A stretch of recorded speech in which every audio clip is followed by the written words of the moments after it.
भवन में सीएम योगी ने ली बैठक। लोक भवन में मंत्रियों के साथ ली बैठक और बैठकों में योगी दोनों डिप्टी सीएम रहे नदारद। सपा संसदीय दल की हुई बैठक। सपा संसदीय दल के नेता चुने गए अखिलेश यादव और सपा के 37 नवनिर्वाचित सांसद रहे मौजूद। सपा के पूर्व जिलाध्यक्ष ने खुद को मारी गोली। मुरादाबाद में इनरवियर में बेड पर मिला शव और चुनाव के समय पद से हटाए गए। फिरोजाबाद में आगरा लखनऊ एक्सप्रेस वे पर पलटी बस। श्रद्धालुओं से भरी बस पलटने से 2 यात्रियों की मौत। सीएम योगी ने लिया संज्ञान। रामोजी ग्रुप के चेयरमैन रामोजी राव का निधन। हैदराबाद के हॉस्पिटल में भर्ती। मोदी बोले उन्होंने पत्रकारिता फिल्म की दुनिया पर अमिट छाप छोड़ी। यूपी में 5 दिन हीट वेव की चेतावनी। 48 का जाएगा पारा। 50 किलोमीटर की रफ्तार से चलेंगी गर्म हवाएं। 29 जिलों में लू काला। देख रहे हैं के न्यूज़, खबरों का सारथी।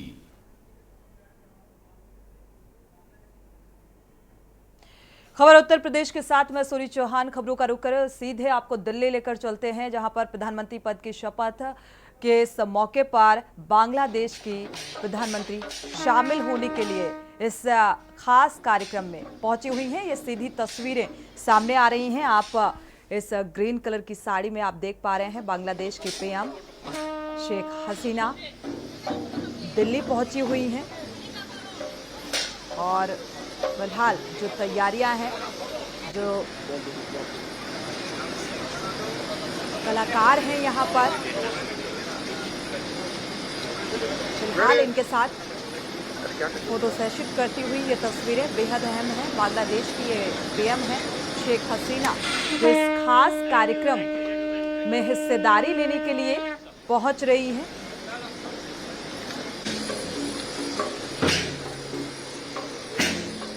और लोगों से अभिवादन करते हुए फिलहाल अपनी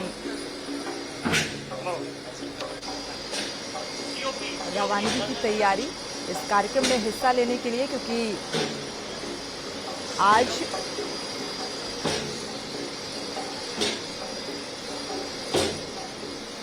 जून है और ये कहा जा रहा था कि प्रधानमंत्री नरेंद्र मोदी का जो शपथ ग्रहण समारोह है वो कार्यक्रम की तैयारियां पहले से चल रही थी और इसी कार्यक्रम में हिस्सेदारी लेने के लिए फिलहाल बांग्लादेश की पीएम शेख हसीना पहुंची हुई हैं। ढोल नगाड़ों के साथ भारतीय संस्कृति वेशभूषा के साथ उस पारंपरिक परिधान में जो कलाकार हैं उनकी मौजूदगी और इसी के साथ वेलकम किया गया शेख हसीना का।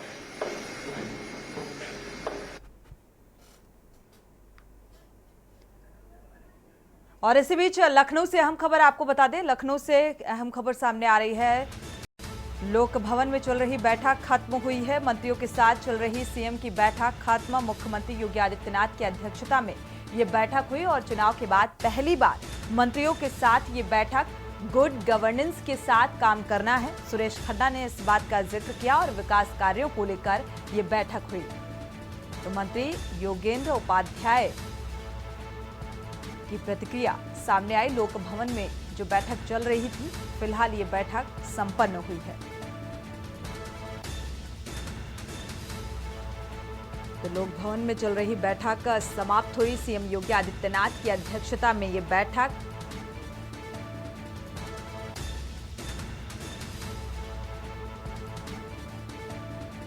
तो मंत्रियों के साथ ये बैठक बेहद अहम।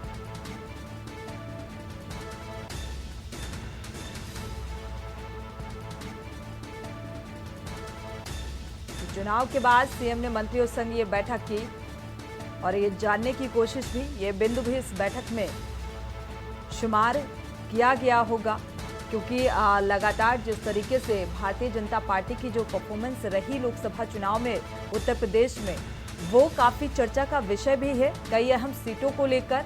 और इस लिहाज से, समीक्षा के लिहाज से कहा जाए या वो वजह टटोलने की एक कोशिश, क्योंकि लगातार जो तस्वीरें नतीजे आने के बाद से सामने आ रहे हैं।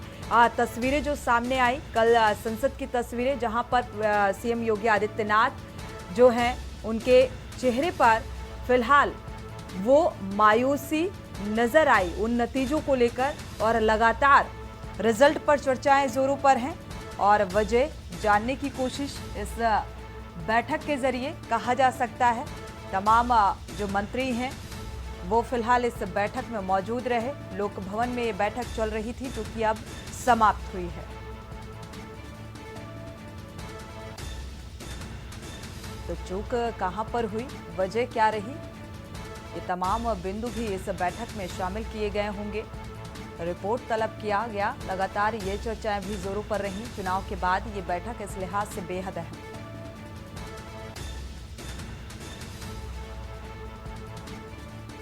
तो सीएम योगी आदित्यनाथ की अध्यक्षता में ये बैठक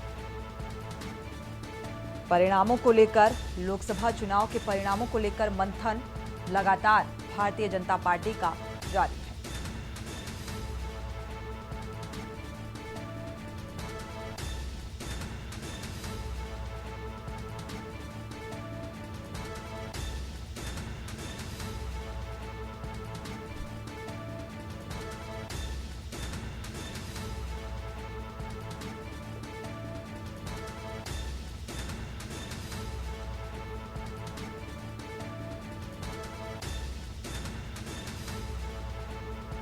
हालांकि ये बैठक जो है बेहद महत्वपूर्ण रही, लेकिन डिप्टी सीएम की गैर मौजूदगी इस बैठक में कई सवाल उठा रही है। तो लोक भवन में काफ़ी वक्त से चल रही ये बैठक फिलहाल संपन्न हो चुकी है और किन अहम बिंदुओं पर चर्चा की गई उस पर भी नज़र। डिप्टी सीएम की गैर मौजूदगी को लेकर भी सवाल कि इतनी महत्वपूर्ण बैठक और इसमें डिप्टी सीएम का नदारद रहना कई सवाल खड़े करता है।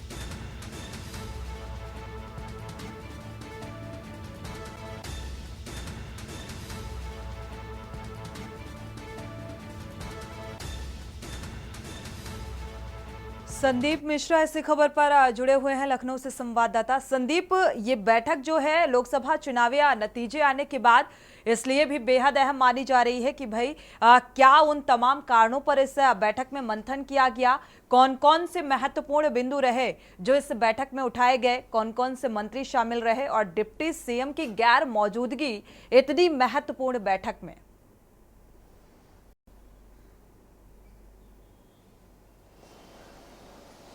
देखिए, बिल्कुल निश्चित तौर पे जिस तरीके से कल भारतीय जनता पार्टी ने एक मैसेज सबको सर्कुलेट कराया था कि कल जो है एक अहम कैबिनेट बैठक होगी, यानी कि कहीं ना कहीं उसमें सभी मंत्रियों को बुलाया गया था। इसके साथ ही साथ में सभी जो कैबिनेट मंत्री हैं वो सभी को आने की बात कही थी, लेकिन दोनों डिप्टी सीएम फिलहाल आज की इस बैठक में नहीं नजर आए, यानी कि बैठे हुए नजर नहीं आए। जो तस्वीरें सामने निकल के अंदर से आई उसमें देखने को नहीं मिली। लेकिन महत्वपूर्ण ये था कि आज की जो चर्चा थी वो कहीं ना कहीं लोकसभा चुनाव में जिस तरीके से भारतीय जनता पार्टी ने 400 का लक्ष्य दिया था इसका पूरे देश में, इसके साथ साथ उत्तर प्रदेश में 80 की 80 सीटें का लक्ष्य जो दिया जा रहा था वो एक बड़ा लक्ष्य था, लेकिन कहीं ना कहीं मात्र 33 सीटें ही भारतीय जनता पार्टी इस बार लोकसभा चुनाव में जीत पाई। इस बिंदु पर विशेष तौर पर चर्चा की गई है, लेकिन इसके साथ ही साथ में विभागों की जो भारतीय जनता पार्टी ने माफ करिएगा जो भारतीय जनता पार्टी ने अपने जो घोषणा पत्र में बहुत सी चीजें लिखी हैं, जिसमें नौकरी देने की बात कही गई है, साथ ही साथ में रोजगार, युवाओं को कैसे आगे बढ़ाया जाए, उन चीजों को लेकर के 2 दिन पहले ही उत्तर प्रदेश के मुख्यमंत्री योगी आदित्यनाथ ने उन विभागों पर बातचीत की है, चर्चा की है उन अधिकारियों के साथ में। अब धीरे धीरे मंत्रियों से भी उसका विवरण मांगा जा रहा है। इसके साथ ही साथ जो खाली पद हैं उन पदों पर भी उत्तर प्रदेश के मुख्यमंत्री योगी आदित्यनाथ गहनता से विचार कर रहे हैं कि आखिर उन पदों को भरा जाए, क्योंकि केंद्र में सरकार भारतीय जनता पार्टी ने बनाई है, तो निश्चित तौर पर भारतीय जनता पार्टी उन जो अपना जो उनका एजेंडा वो मैनिफेस्टो था, उस मैनिफेस्टो के तहत जनता को क्या कितना लाभ दे पाएंगे इसके बारे में में चर्चा की गई है। इसके साथ हम बताएं कि जिस तरीके से भारतीय जनता पार्टी 2027 की तैयारियों को लेकर के आगे बढ़ना चाहती है, तो इस बार 27 में कोई कमी कसर नहीं छोड़ना चाहती भारतीय जनता पार्टी, क्योंकि जो लोकसभा चुनाव में उसको देखने को मिली है। तो खैर पूरी बातें यही सामने निकल के अभी तक तो आई हैं, लेकिन सबसे महत्वपूर्ण चीजें हैं कि आने वाले विधानसभा का चुनाव काफी महत्वपूर्ण होगा 27 का। उसमें क्या कुछ रणनीतियां भारतीय जनता पार्टी बना पाती है अभी से, क्योंकि इस बार के लोकसभा चुनाव में लगभग जो है 19 ऐसे बड़े चेहरे थे, कैबिनेट मंत्री थे, जहां पर भारतीय जनता पार्टी अपनी सीट हारती हुई नजर आई है। जी बिल्कुल, तो हार पर मंथन और आगे किस तरीके से जो कार्य होंगे उसको लेकर रणनीति। शुक्रिया इस तमाम जानकारी को साझा करने के लिए। तो हार पर अब मंथन शुरू हो गया है। एक तरफ बीएसपी भी हार के कारणों पर मंथन कर रही है और ये कहा जा रहा है कि भाई जो बदलाव किए गए या मुस्लिम पक्ष को जो टिकट दिए गए, तो अब सोच समझकर जो है प्रत्याशी उतारेंगे। और भारतीय जनता पार्टी भी इस पर मंथन करती हुई नजर आ रही है। इसी बीच अहम खबर लखनऊ से सामने आ रही है। आम आदमी पार्टी की अहम बैठक। तो दिल्ली में 13 जून को आम आदमी पार्टी की अहम बैठक, 20 जून को कार्यकर्ताओं संघ आपका सम्मेलन है। लखनऊ में अपने कार्यकर्ताओं संघ फिलहाल ये बैठक दिल्ली में आम आदमी पार्टी की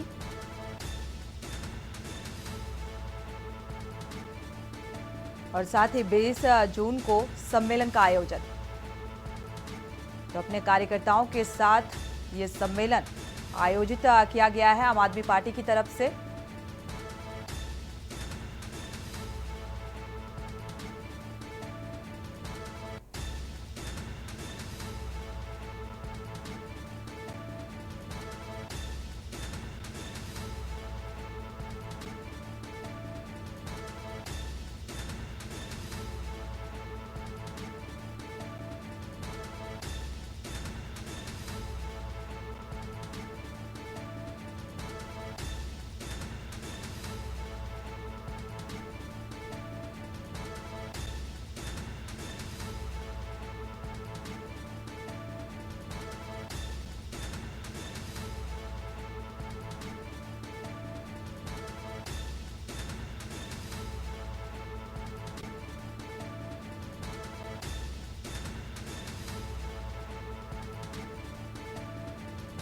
तो लखनऊ में अपने कार्यकर्ताओं के साथ ये सम्मेलन, 13 जून को दिल्ली में आम आदमी पार्टी की बैठक। लखनऊ से अहम खबर सामने आ रही है और 20 जून को कार्यकर्ताओं के साथ इस सम्मेलन का आयोजन किया गया है आम आदमी पार्टी की तरफ से।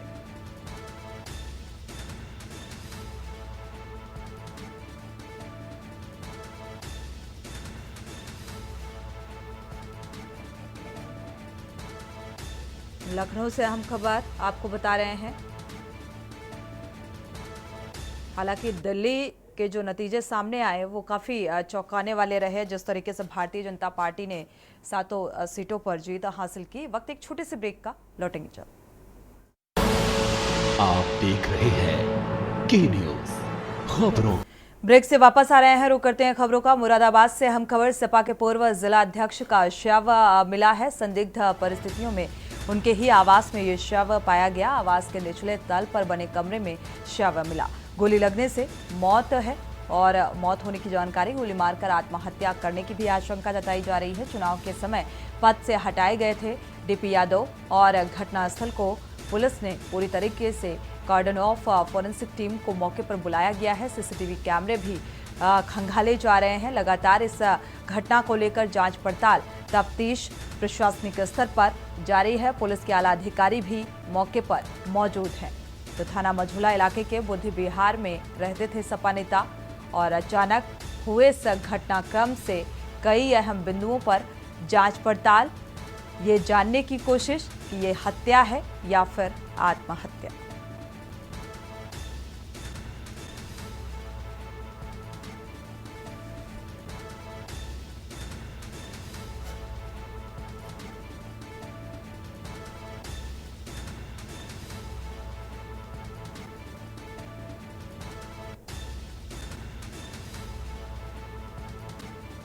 शिवा इसी खबर पर जुड़े हुए हैं संवाददाता लखनऊ से। शिवा, इस घटना की कुछ वजह निकलकर सामने आ पाई क्या? देखिए सोनी, अभी जो एसएसपी ने अपना बयान दिया है, लेकिन उसमें ये बात तो स्पष्ट नहीं हो पाई कि आखिरकार डीपी यादव ने, यानी कि धर्मपाल यादव ने सुसाइड क्यों किया है। लेकिन एक कयास जरूर लगाया जा रहा है, क्योंकि लोकसभा चुनाव से ठीक पहले 8 अप्रैल को जिस तरीके से समाजवादी पार्टी ने डीपी यादव को जिलाध्यक्ष के पद से हटा दिया गया था, उसके बाद से डिप्रेशन में काफी थे, ये इनके परिवार वालों का भी कहना है। और शायद यही वजह रही होगी। प्रशासनिक स्तर पर ये कंफर्म हो चुका है कि ये आत्महत्या है। देखिए, जो अभी फोरेंसिक जांच हुई है और प्राइमा फेसी जो पुलिस के अधिकारियों ने तलाशा है कि उनकी जो बॉडी मिली है, जिस स्तर पर मिली है, उससे तो यही लगता है कि उन्होंने खुद सुसाइड किया है, गोली मारी है। और जो रिवॉल्वर मिली है उनके घर से, वो ये बताया गया है कि इनके पास टोटल 3 असलाहे थे।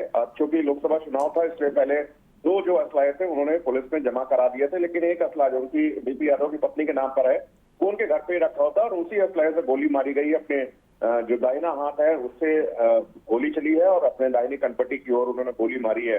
तो फिलहाल अभी जितनी भी प्राइमा फेसी है पुलिस की, फोरेंसिक की, वो इसी ओर इशारा करती कि डीपी यादव ने खुद सुसाइड किया है।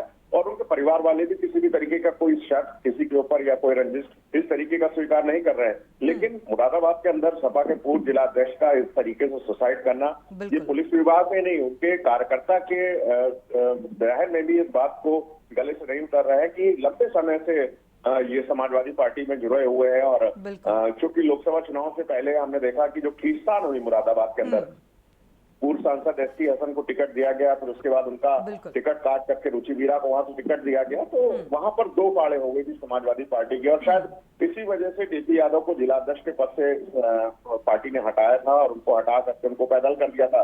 तो इस तरीके बिल्कुल शिवा, 2 फाड़ की स्थितियां जो बनी और ये डिप्रेशन भी कहा जा सकता है, जिसकी वजह से ये कदम उठाया गया। शुक्रिया इस तमाम जानकारी को साझा करने के लिए। फिलहाल अभी भी जो प्रशासनिक स्तर पर जो आला अधिकारी मौके पर घटनास्थल पर मौजूद हैं, वो फिलहाल जांच पड़ताल में जुटे हुए हैं, लेकिन जो स्थितियां नजर आ रही हैं उससे ये ही पता चल रहा है कि ये आत्महत्या है। बढ़ते हैं आगे। लखनऊ से अहम खबर। अयोध्या से जीते सपा सांसद की मांग है कि अवधेश प्रसाद को Z+ सुरक्षा देने की मांग की गई है। विजय प्रत्याशी की जान को खतरा बताया गया है, इस लिहाज से इस सुरक्षा की मांग राष्ट्रीय महासचिव मनोज पासवान ने ये मांग उठाई है और अपर मुख्य सचिव को एक पत्र लिखा है।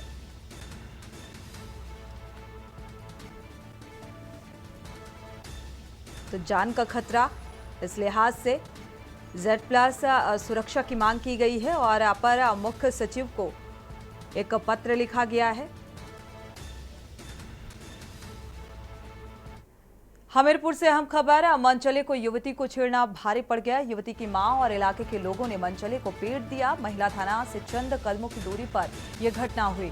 दरअसल मनचले को पीटा गया। मनचले की पिटाई होती रही, लोग तमाशबीन बने रहे। कोतवाली पुलिस मनचले को फिलहाल कोतवाली ले गई है। एनटीए रोमियो चेकिंग अभियान पूरी तरीके से हवाई साबित तो होता हुआ नजर आ रहा है, क्योंकि थाने से चंद कदमों की दूरी पर यह घटनाक्रम सामने आया।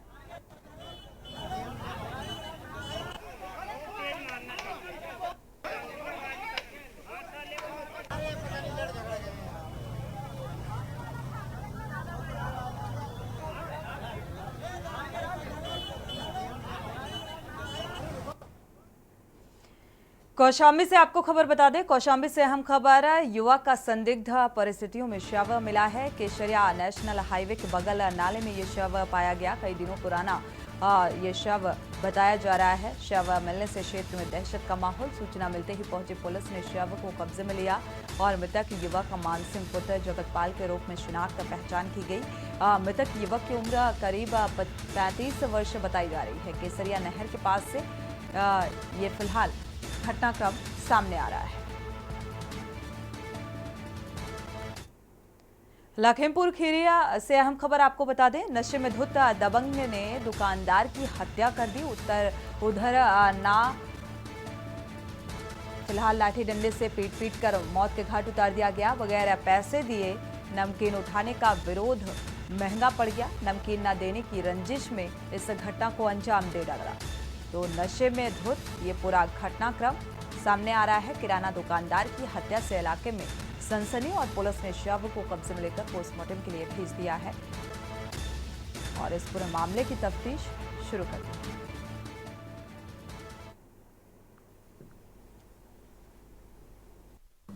आज दिनांक 8/6/2024 को धीरज पुत्र हरिनाम निवासी चंदैयापुर थाना पड़ुआ द्वारा तहरीर दी गई, जिसमें सूचित किया गया कि उनके पिता तथा 2 अन्य लोगों के बीच में गत शाम को उधारी का सामान न लेने को लेकर विवाद हुआ था, जिसके बाद नंद किशोर पुत्र हरिद्वार एवं अमन पुत्र डालचंद द्वारा उनके पिता हरिनाम को गत रात डंडों से पीटकर उनकी हत्या कर दी गई। प्राप्त सूचना के आधार पर पुलिस द्वारा शव को कब्जे में लेकर पंचायतनामा की कार्रवाई करते हुए पोस्टमार्टम के लिए लखीमपुर खीरी भेजा गया है तथा सुसंगत धाराओं में अभियोग पंजीकृत कर आवश्यक कार्रवाई की जा रही है।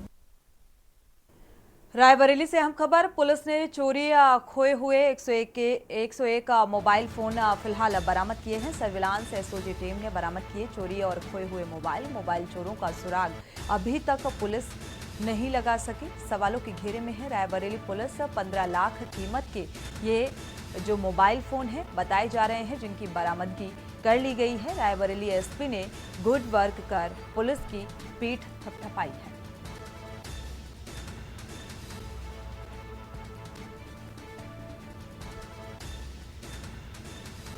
तो फिलहाल जिस पुलिसिया कार्यशैली को लेकर सवाल उठाए जा रहे थे, अब फिलहाल वही पुलिस की कार्यशैली को लेकर पीठ थपथपाई जा रही है। आज सर्विलांस और एसओजी टीम द्वारा 101 मोबाइल फ़ोन बरामद किए गए हैं और उनके स्वामित्व को है, जैसे कि आप लोग देख रहे हैं, उनको सौंपा गया है। इन सभी मोबाइल फ़ोन की कीमत लगभग 15 लाख रुपए है और हमारी तरफ से पूरी टीम को 25,000 का इनाम दिया जा रहा है। ये ऐसे मोबाइल फ़ोन हैं जो राह चलते राहगीरों का गिर जाता है या खो जाता है और भविष्य में भी ऐसी कार्रवाई लगातार ही जारी है।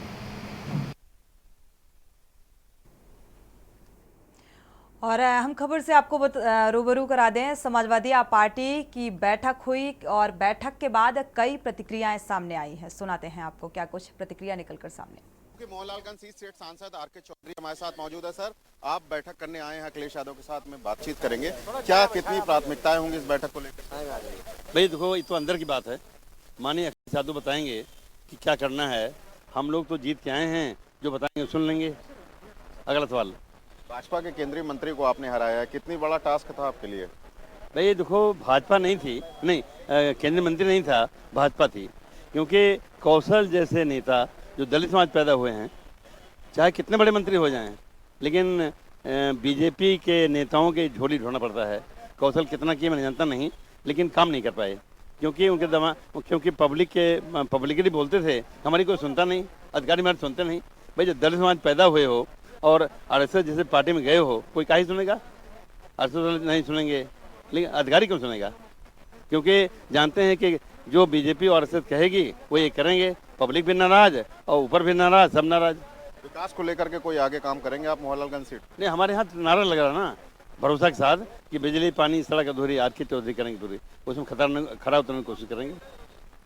समाजवादी पार्टी से नवनिर्वाचित सांसद जो लखनऊ की मोहनलालगंज सीट से सांसद है, और उनका कहना है कि विकास को लेकर के उनकी पार्टी ने नारा भी दिया है और उनके क्षेत्र में लगातार जिस तरीके से भाजपा के सांसद केंद्रीय मंत्री कौशल किशोर वहां से लगातार सांसद बने रहे थे, लेकिन इस बार उन्होंने ऐसी जोरदार टक्कर दी थी कि उनको उस क्षेत्र से हराया है। फिलहाल अखिलेश यादव से जब सभी निर्वाचित सांसद जो है वो मिलेंगे, बैठक करेंगे, उसमें अहम कई मुद्दों पर फैसलों पर मुहर लग सकती है। वीडियो जर्नलिस्ट आदित्य के साथ शिवा शर्मा, के न्यूज़, लखनऊ। तो फिलहाल क्या कुछ बदलाव की तस्वीर नजर आएगी, ये देखना होगा। खबर फिरोजाबाद से है। शुक्रवार रात 3 बजे के करीब आगरा लखनऊ एक्सप्रेसवे पर श्रद्धालुओं से भरी एक बस चालक को नींद की झपकी आने की वजह से अनियंत्रित होकर एक्सप्रेसवे से नीचे खाई में जा गिरी। इस दुर्घटना में बस में सवार करीब 65 यात्रियों में से लगभग 40 यात्री घायल हुए और घटना नसीरपुर थाना क्षेत्र के माइलस्टोन 51 पर हुई। घटना की सूचना मिलते ही एक्सप्रेसवे पर मौजूद कर्मचारी जो हैं नसीरपुर इंस्पेक्टर मौके पर पहुंचे। उन्होंने आनन फानन में बस में से सभी यात्रियों को बाहर निकाला और उपचार के लिए जिला संयुक्त चिकित्सालय में भर्ती कराया। फिरोजाबाद मेडिकल कॉलेज में भर्ती कराया, इलाज जारी। 108 एम्बुलेंसों के द्वारा बहुत सारे मरीज इकट्ठे यहाँ पर आए हैं, जिनमें करीब 20 से 24 या उससे ज़्यादा भी हो सकते हैं। और ये बताया गया है कि बस थी 30 यात्रियों से भरी हुई, जो कि अपने घर की तरफ जा रहे थे। उनमें से कुछ लोगों को मेडिकल भेज दिया गया है। हमारे यहाँ पर जितने मरीज हैं उनका सबका उपचार चल रहा है। उनमें से हमारे यहाँ जो सीरियस पेशेंट है उनको हम या फिर मेडिकल कॉलेज या आधा और फैजाबाद मेडिकल कॉलेज रेफर करते हैं।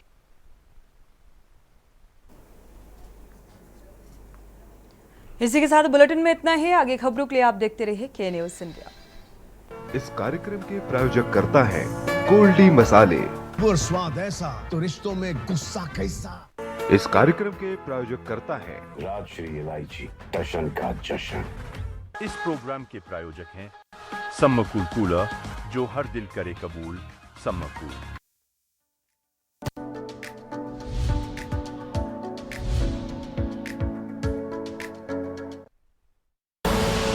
आप देख रहे हैं के न्यूज, खबरों का सारथी।